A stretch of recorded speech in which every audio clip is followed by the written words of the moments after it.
I want to have a concert. Well, you can put us down for 2 tickets. We'll come. We'll be singing along in the back. Yeah. Yay!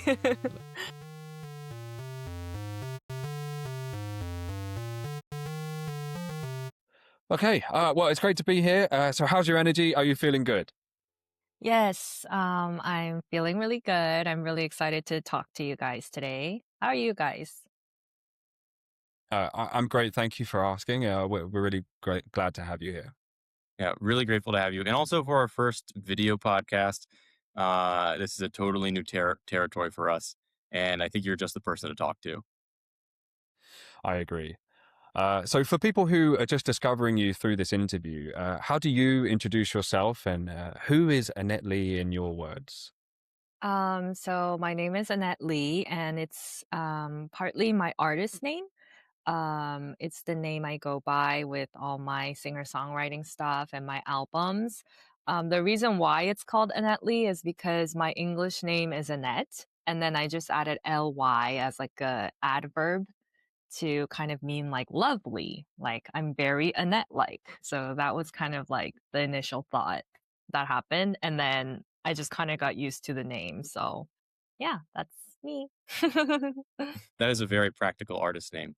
Um, Mhm. so we at the Foreign Tigers, we met through, just to introduce ourselves a little bit, we met through graduate school, so we love learning. So of course, I'd like to ask you, what's the most interesting thing that you've learned recently?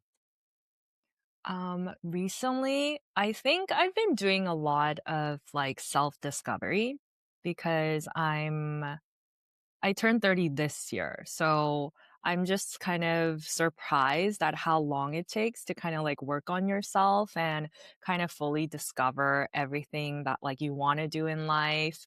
I feel like there's more to yourself than just your job. Like there could be your dreams, there could be your relationships with people, how you handle certain conflicts, and a lot of hobbies, interests. And I feel like I'm just living in a time in my life where I'm just really learning about myself and staying true to myself. So I think what I learned is when you always work on trying to get to know yourself, I feel like you become a lot of happier and richer in life. Mm. Yeah. No, that is interesting, I think, because those phases happen like periodically in life, right? And we go through like journeys of status quo and self discovery. If you won't mind me asking, if it's not too Mhm. personal, like, what's something that you've learned, something that you've picked up, like a mindset or new idea about yourself or habit you've picked up on during this Mm. time? I think one of those things kind of goes in with the whole artist identity. I feel like just like working your job or living your ordinary life, especially when you're young, you don't really have a lot of confidence in yourself. And you kind of turn that attention a lot to external forces, like how much other people like you or how great other people are. But I feel like what I really learned is just liking myself is so important. Like, not because I'm great or not because like you're great, but I think just to like yourself and get to know yourself is like the number one confidence hack. I totally agree. Like, if what's the saying? If you can't love yourself, how can you love anybody else? Mm-hmm. Yeah, Yeah. no, that is interesting. No, because I feel like I've gone through uh like a similar. I don't want to get too into myself, but I've gone through like a similar, some kind of similar Mm-hmm. phase where like, and it's just like now I have this like motto in my head that showing up is not enough, but like, what can I do to push myself? So is there like a motto or maybe even a quote that you live by? Mm, I can't really think of one certain quote that I live by, but I think it's definitely being genuine and authentic in every moment and giving it my best because I feel like a lot of people can just pass every opportunity they have thinking, oh, they're not ready enough, or they just kind of put on a cool facade because they don't want to look desperate enough. But I think it's really important to kind of take all those opportunities and moments that everyone gets at one point in their lives with genuine curiosity and authenticity. So, you know, it's really interesting you said that because curiosity and that kind of willingness to try new things, I'm really interested in what fascinates you outside of music. Oh my gosh, I'm like so fascinated by everything. Mm. I'm a little like, I'm ENFP, so I can be everywhere sometimes, but I love like music, dance, films. I especially love fashion. So I think that's definitely a form of self-expression as well, like how I dress myself and eye shopping, looking at how other people dress themselves. I just really like aesthetic things, as basic as it may sound. No, Anything no, like not at beautiful. all. Yeah. I mean, that's good, right? Like, you know, with the world around us, being kind of fascinated by it and finding the beauty in it, even if you're walking down Seoul and every office building kind of looks similar, there's a Mhm. beauty in that too, right? So I'm from London. If my Ah. accent didn't give it away, and I love how London looks in the rain. So this Mm. links into a musical question. What's a song that can always make you cry? Me cry. So lately I've been obsessed with this one song by Luke Chiang. Um, it's called Terrible for You, but I don't know, it just really reminded me of the London rainy vibes as well. Obviously, like how people interpret that feeling is all different, Yeah. but I really like that song. It's very moody, has very honest lyrics. It's kind of like a R&B indie song, but I think that's the one I listen to when I'm sad. I want to jump back a little bit because you said something that really piqued my interest. When you're Mhm, talking about this like self-discovery journey, you talked about authenticity, right? And how that's something really important and something you're mhm. thinking about. And I think it's funny because, you know, I'm not an artist. I don't know. Louis, are you how's your art going these days? Not good. Okay. Yeah. So like I always associate being an artist or a musician, going into that kind of that field as Mhm, being just inherently connected with mhm, authenticity. mhm, So in my mind, it's like being you're if you're being an artist, you being the someone on the outside. But if someone is an artist, they're kind of always in touch with their authenticity. But I mm. guess that's not quite the case. Yeah, I don't think that's the case for a lot of people, especially because artists are so exposed to external validation. Like artists basically thrive on the fact that other people like us, right? Like that's how the industry kind of works. So I think as an artist, we should be like authentic to ourselves and focusing on our art. But I think it's really easy for people to get lost in what other people like. And then like people end up in this rut where like we get so confused and we try to just do everything that we think other people would appreciate us for. So I think it's tough if you keep putting your value on external validation. Well, I mean, something that came out in the research I was doing for this podcast is that you obviously love to sing. Your earliest video on YouTube is from 12 years ago, where you covered "I Can't Make You Love Me" by Bonnie Raitt. Do you remember the moment that you realized you had a talent for singing, and could you tell us a bit more about it? It was actually when I was like 4 years old. I used to like memorize every pop song I would hear on TV that my family would watch. And then I would just like go stand on tables and like copy the dance. And I would listen to songs on repeat. So I think I actually kind of found out early that I really, really enjoy singing and it's become like part of my identity. I kind of lost it as I started like working financially, but I think deep down I always knew like that's what made me feel the most myself. What's the moment when you realized you said you lost it? hmm How'd you get it back? What's the origin story of recovering that? I think it's as I became an adult, there was a phase where I was trying to work on my insecurities and kind of more of my weaknesses because I feel like as like an artist soul, I'm definitely creative and fun and whatnot and very expressive, but I do have like weaknesses into becoming an adult, like financially or and I think it also happened because I was living in Korea.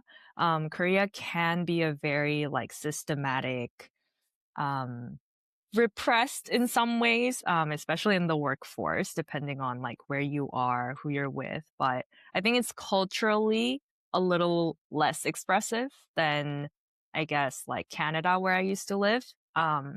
So I think I just tried to fit in a lot and kind of make sure I don't stand out. So as I was doing that, I kind of lost my purpose, I guess. And then slowly, as I changed jobs and slowly started creating songs again, I realized I should get that childness back. And just for when was that? Just so we have like a reference point when looking at your albums and all your work. When That's did that start happening? It was actually pretty recent. So I think 2024. Well, in 2023, the end of 2023, I quit my corporate job. And then in 2024, I tried to make it as a freelancer. So I was like challenging myself, working really hard, like without a company. And then I think that was like work, work, work. And then in 2025, I started a new job where it kind of gave me a little bit more time and the space of mind to think about other things rather than my day job. And then, while working that job and working on myself, I was kind of inspired by this person. And what the person said really reminded me that, oh, the only person judging myself for being like a singer is myself. Like I know that I want to sing, but I really realized kind of like what's that word? It's like the impersonating syndrome. Oh, I Oh, forget the imposter imposter word. syndrome. syndrome. Yeah, Mm. imposter. Yeah. Yeah. So, yeah, I realized that I'm the only one that can give me permission to think of myself as an artist. And then that's the point on when I started working hard on Pluto. I can't help but wonder if some of those experiences you're going through uh influence Pluto. So could you just talk about your latest album? Mm. For sure. I think Pluto is one of my most special albums, because it's the first album where there's three songs. And then I've kind of made the analogy to the planet Pluto, because Pluto was part of the solar system. And then right now it just became kind of a dwarf planet, but it's still there. Like it doesn't mean it doesn't exist. And the way the planets kind of orbit us, it just kind of reminded me of the person in my life at the time where he was definitely in my life, but we weren't really defined as a certain, like it wasn't like a relationship or he wasn't like a friend. But he definitely did inspire a lot of like creativity and expression in me. So I kind of dedicated that album into, for that. But then after it got uploaded, I think it definitely became more of a diary for myself. So when I listen to it now, it's kind of like it recorded that era of my life. And I'm very proud of it, if that makes sense. Yeah, I mean, totally. I mean, they're like pictures, they're snapshots of what you were feeling Mm. at the time, I guess. And then, um, so if someone only had time to listen to one of the songs from Pluto, I know you said there's three, so maybe that person's very short on time. Um, what track would you tell them to play, or what track would you play them, and why that one? I think it would really depend on who the person is, but generally, I think I would recommend Pluto because it is the title song. And I like that that one has kind of like a mystical, dreamy vibe to it, which definitely kind of explains the whole album mood, I think. Yeah. Could you talk us through your creative process? Do your songs usually start from like a single lyric, or melody, chord progression? Yeah, how do you do it? I think it differs from song to song, but usually the melody and lyrics come kind of at the same time, like just like the general gist of it. So I would play the chords either on a piano or guitar and then kind of sing along to it.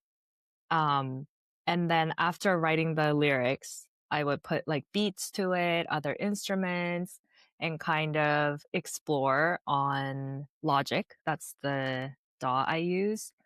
And then I would send it to an arranger who suits that vibe of the song to either record natural instruments for it or do more MIDI work. Right. And how many instruments do you play?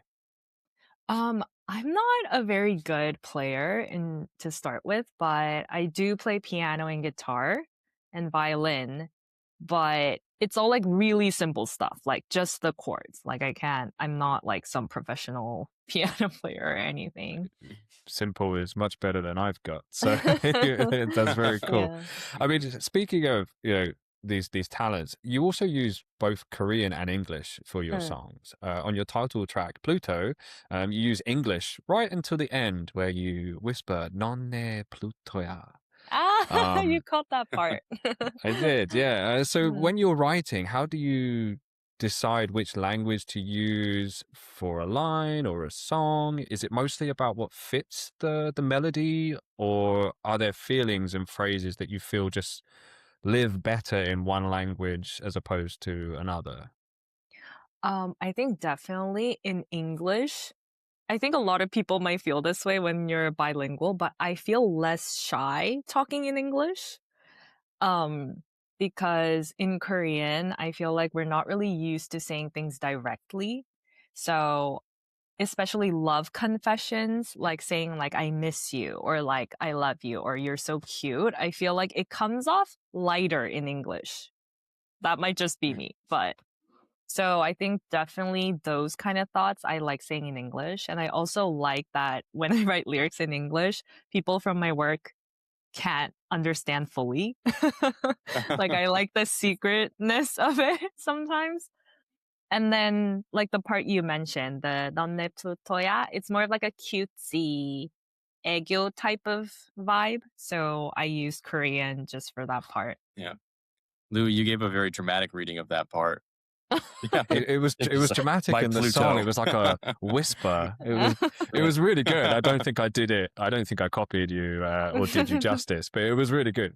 Listen to the end of that song, everyone. So, um, how did you change as a person through the process of the album? Who were you before the album was out, and who do you think you are now? I think that album really helped prove to myself that I can do whatever I put my mind to.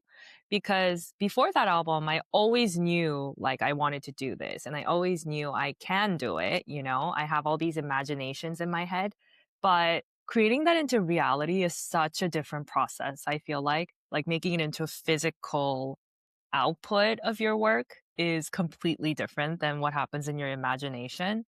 So I think with this project, while working a day job too, I think I really challenged myself to finish it and to get the right funds for it, to get the right people for it. I think the hardest part is persuading people to want to work with you, and kind of just finessing the little parts of the songs. It took a really long time. It took longer than I expected, but I think having that output is always like physical proof to myself that, oh, the next time you want to do something, you don't have to be so scared because you're gonna do it. Like there's proof of that. If you mind if because I think it's interesting because you have written songs before and put out Mhm, albums. mhm. So, is it more like something you have to keep reminding yourself and demonstrating to give yourself that confidence to go forward, or like what makes it particularly different? I think it's because like I have like another career. Mm. So when I get kind of lost in like my full-time job and, people and stuff, I kind of forget that like I'm also an artist and it felt kind of like invalidating to me to explain myself as an artist. Um, And that's why I would kind of like put it on the back burner and keep telling myself, oh, I'll do it like when I'm less busy, or I'll do it later when I have time because it's not my full-time job.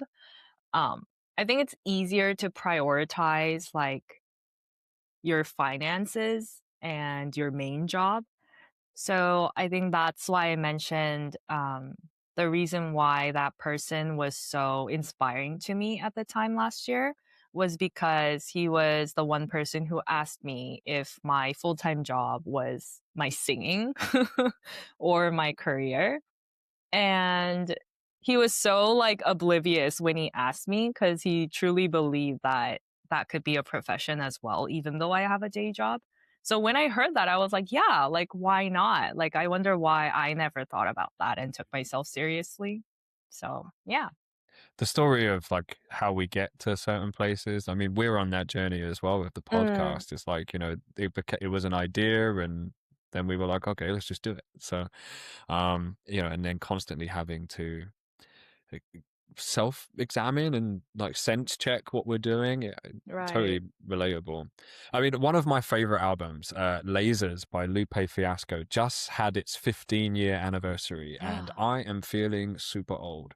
So, um, but it got me thinking about the longevity of music. Like some classics stay Mm. with us. Is that something that you thought about when making Pluto?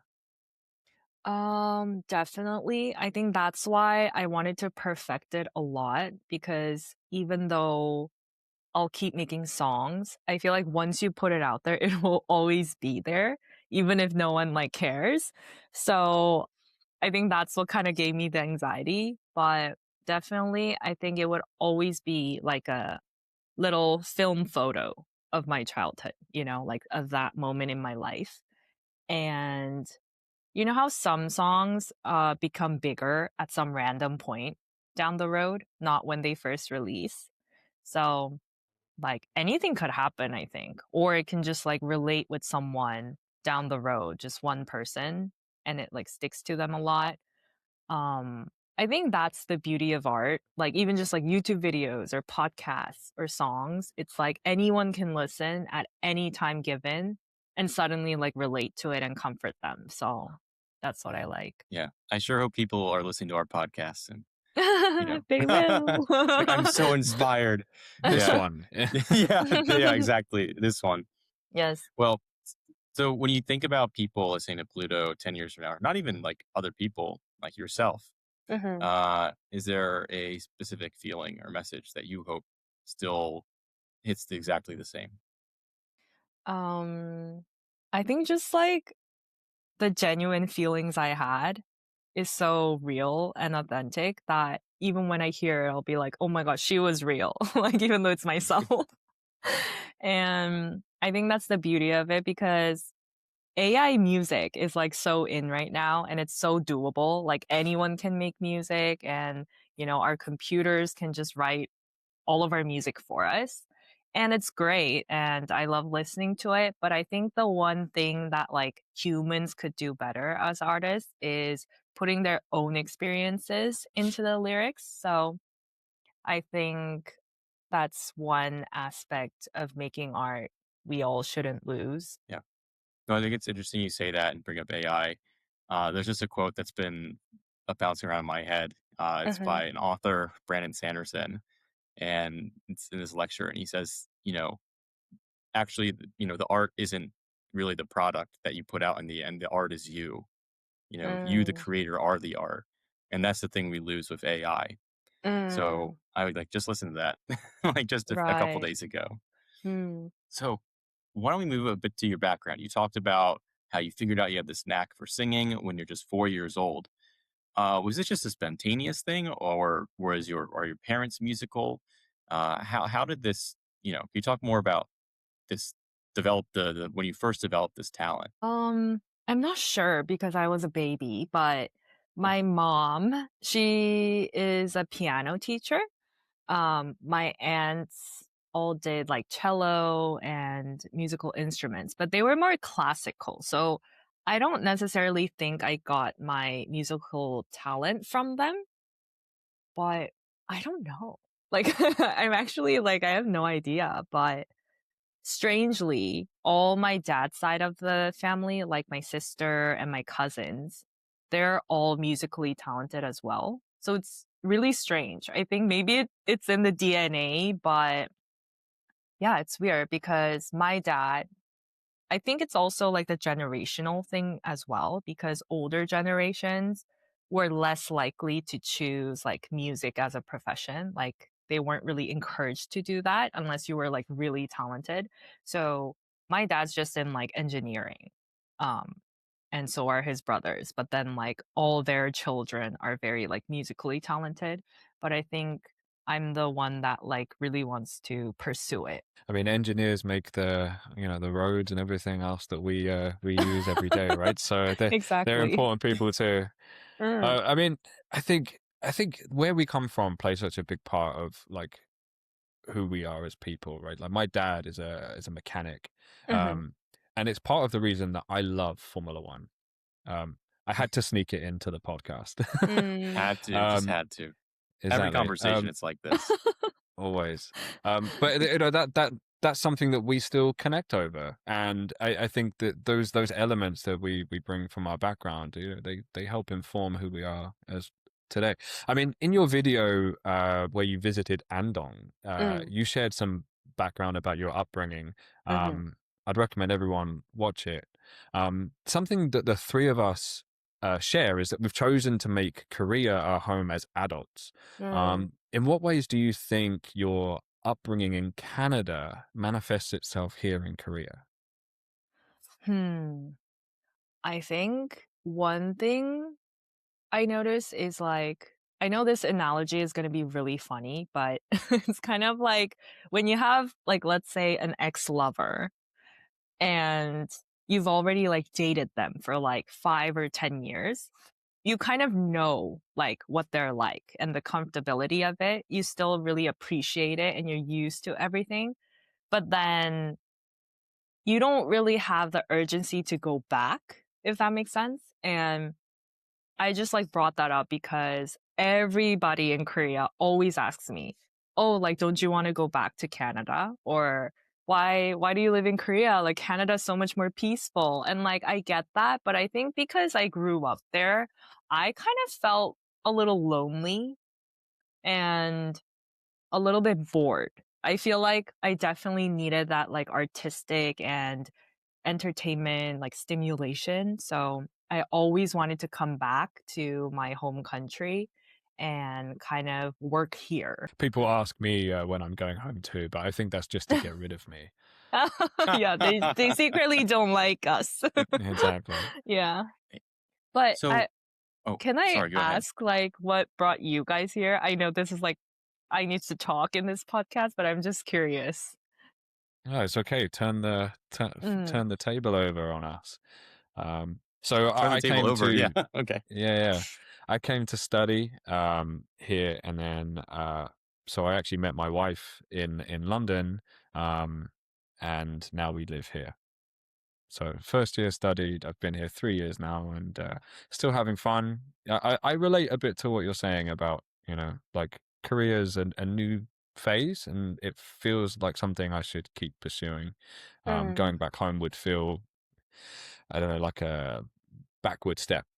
mm. Mm, yeah, I agree. So I came here, it's what, 7 years now. Wow. I was working in like sales back home, and it's not what I wanted. And I thought I need something different. And I traveled through Asia, really liked it when I was in college. And I saw some people were doing English teaching. So I said, that looks like a ticket out. But I wasn't thinking it was going to be permanent. Mm. But then I met my wife and I Is stayed it here the longer. love? Yeah. Yeah. And then the way I met Louis, and we met is through graduate school. So we both went to the same program. Wow. And he's my sunbae. And yeah, now we're doing a podcast. That's how I ended up here. Just Wow. trying to get away, and then found out, uh, met the love of my life, and then realized I really like living here. Wow. And that love of your life is me. I'm joking. That works too. So, how much does having like Korean Canadian experiences shape the way that you write about love, or family, or even like home? Like, do you feel that duality in your lyrics? Um, I don't know if I can spot it specifically just because like I'm so used to that. Like this is me, so I don't really know what the difference would be. But I know like a lot of like Korean people like bring it up to me. And I think they definitely do think that I'm really free and really creative when expressing myself, and like even to work, the way I dress or just like how I engage with people, they really some people get really surprised because I'm so like expressive and um like I'm not shy to compliment, or I'm not shy to say things that bother me and things like that. So I think it's those little things that if I didn't grow up in Canada, I think I would be a little bit more repressed. Like, not saying everyone here is repressed, but I think there's definitely certain nuances and characteristics that the society has here, definitely, especially when you're young, I think. So you've talked a lot about work and like balancing a career. So let's move on to that a bit. You're also a Mhm, creative film and digital media producer. So can you tell us mhm. about that? And you're it sounds like you're doing a lot of things. You're an artist, you have a full-time job. How much Uh-huh. coffee do you drink in a day? I actually love coffee, but I'm one of those people who can't go to sleep when I drink coffee too late. So I think one or two Mm, max. it's reasonable. So I don't drink a lot, but yeah, I'm always tired. I sometimes find that coffee can actually help me sleep. I think there's something wrong with me. Yeah, Oh, that's a yeah. trip to the doctor, dude. That's But the amount of times you go to a restaurant and then you finish the meal and they're like, "Oh, do you want coffee?" And it's like, for most people, Mm, that's the wrong time. But for me, mhm. I'm like, "Yeah, please, that will help me go straight to sleep." Interesting. Yeah, I'm yeah. wrong. I should see a Yeah. doctor. Hopefully a doctor is listening to the podcast, and And can give us write some in some help. advice. Yeah, please, please. He needs help. Please. Um, but what about the filmmaking part? Oh, What about sorry. that? I just Yeah, got no called worries, no worries. coffee. That's funny. Yeah, I think the filmmaking part was also like it was always conjoined with my music. So, my major in university was actually film production, so I never like learned music professionally. And the reason why that happened is because I had super Korean parents, and when I told them my dream is to become a singer, and places like SM Entertainment from Korea would come to Canada to hold like global auditions, really rarely. And when I was like, "Can I go there?" My mom would be like, "No, like you need to be a lawyer," and like she would be really angry with me. So I just kind of like took that to heart, and I thought, "Oh, I guess I could never like do that as a profession."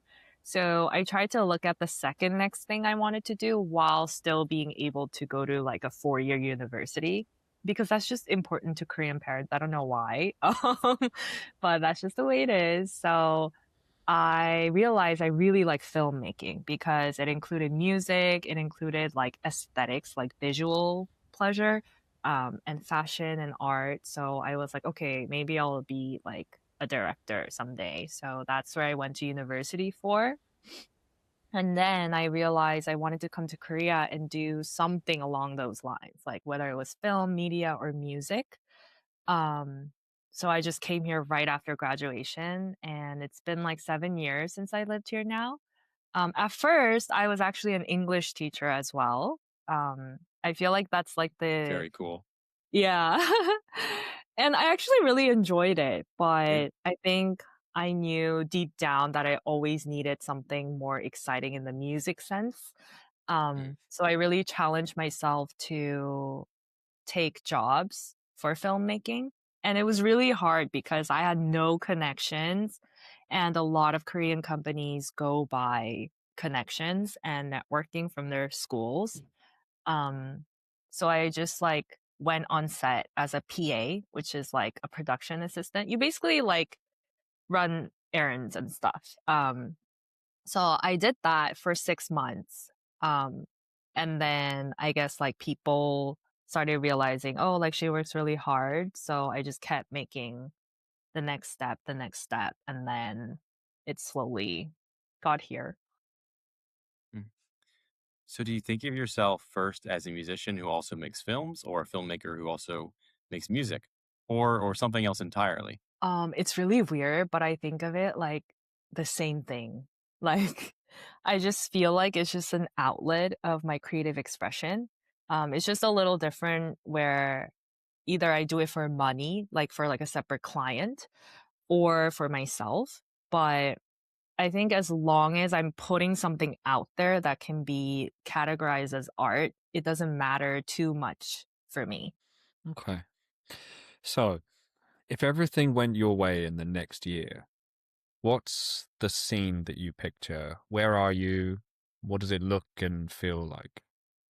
I want to have a concert with people who really like my music, and I want to be singing live. So, yeah, I guess going back to the previous question, in that sense, I do want to be more of a singer, I think, rather than a filmmaker. But I think filmmaking could always be involved in the process of being a singer. So, yeah, I guess first priority is more singing my music and reaching more people and having sort of a community where we get each other. Well, you can put us down for 2 tickets. We'll come. We'll be singing along in the back. Yeah. Yeah. Yay! My last concert was IU, and it would be nice to have something a bit more intimate. The stadium mm. was huge. IU? Uh, Mm, Oh, I love yeah, IU. yeah, me too. She's great. Well, we've loved speaking to you. Honestly, it's been so much fun. Thank you for making the time to speak to us, especially in your busy schedule. Yeah, no, thank you so much for joining. It was a really fun conversation too. And thank you for turning the tables. Unexpected, but it was nice. I had so much fun today. I think it's really nice to be able to talk about myself and my music. And it was so nice meeting you guys. So, everyone, go listen to Pluto on all of the streaming platforms. It's there: YouTube, Apple Music, Spotify, etc. And we anxiously wait for more music from you. Thank you, Yay! thank you again for joining us. We Thank really you. appreciate it. Thank Thank you you. guys.